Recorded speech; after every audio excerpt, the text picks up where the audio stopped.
So I'm gonna try and say my name is Smiley in my language. My name na Smiley, and I'm also gonna say I'm from Sierra Leone in my language. I'm from Sierra Leone. Me na Salon Bobo.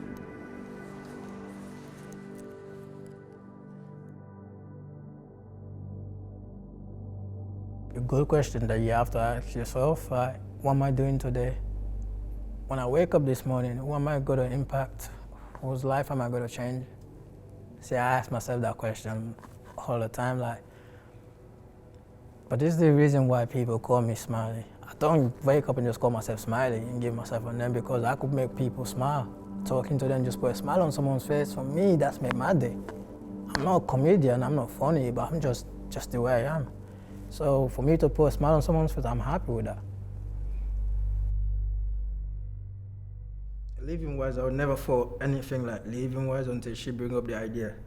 And even when they told me like you gotta come to the UK, I do not want to come. It sounds mad, but because at the time my life was good, my football career was going places, and I don't want to come. But I cried when they said, "Oh, you're coming," because I was playing football. The same day, my dad came, and he's a very huge guy. So boom, you going? I'm like, no, I don't want to go. I started running it, send people to catch me, bring me back. It's just mad. When I moved to Sheffield first, I met a couple of people, and we're all in the same neighborhood and same area. Everything is good, but as time goes on, things just went left. It leads to me almost went to prison like this close.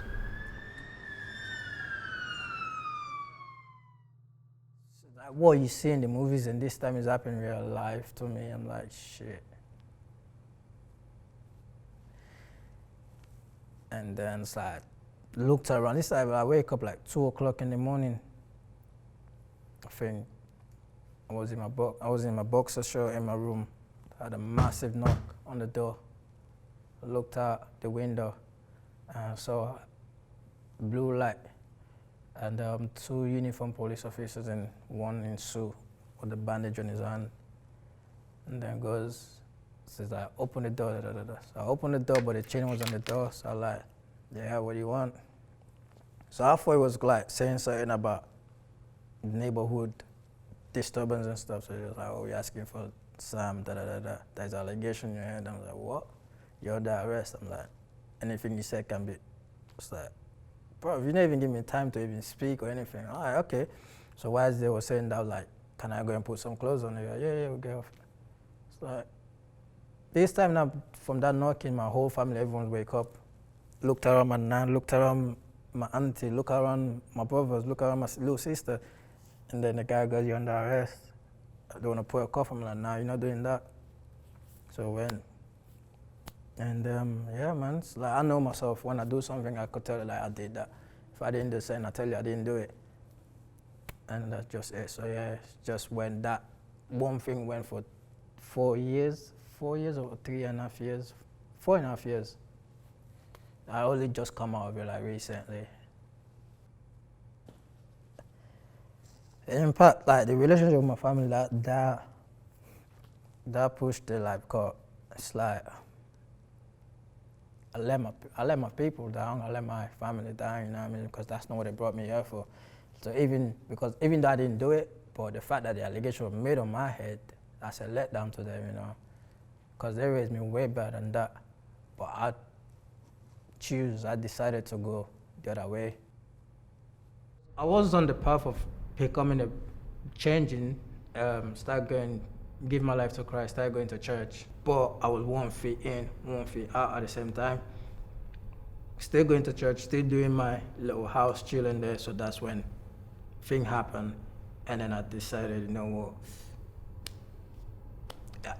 Either I have to choose what side I'm going to be on. So I choose to just go into church. So yeah. I got into it, one of my boys' apps. One time I went and paid them a visit. There was a program they invited me to, And yeah, man, from there, I just feel like part of the family, and I just love the vibes. And this time I've never even, I've seen, but I've never like face to face like seen what they do. You know, I've seen them on Snapchat, on Instagram, Snapchat, and all that. But this time seeing them face to face, I'm like, I got blown away. So I'm like, you know, I want to be part of this. Reach Up You is a program where it's for every kid, really. We're trying to reach out to every kid that going through whatever problem that you're going through, you know, just to help the community, you know. It helps a lot of the way of thinking, the way of seeing things, you know. I thank God that I've met people like the boss Safiya and the other people around there, man, like the friends, they're all, it's like family, man. It's like, we're trying to like get these kids as young as they can to just feel safe in their own community, you know, not get drawn into the flashy world's lifestyle, you know what I'm saying? So yeah, that's what Reach Up is all about, like for the community and for the kids. If I was to give advice to someone, what would it be?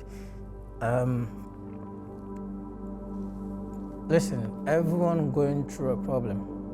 I'm going through a problem, you're going through a problem, everyone in this room going through something, you know what I'm saying? But you need to know this. Everything happened for a reason, and there is a season. So it's like, you have winter time, you have snow. Like, them things don't come for long, innit? Like the rain don't fall for what? Every day. So whatever you're going through, there is a way out of it.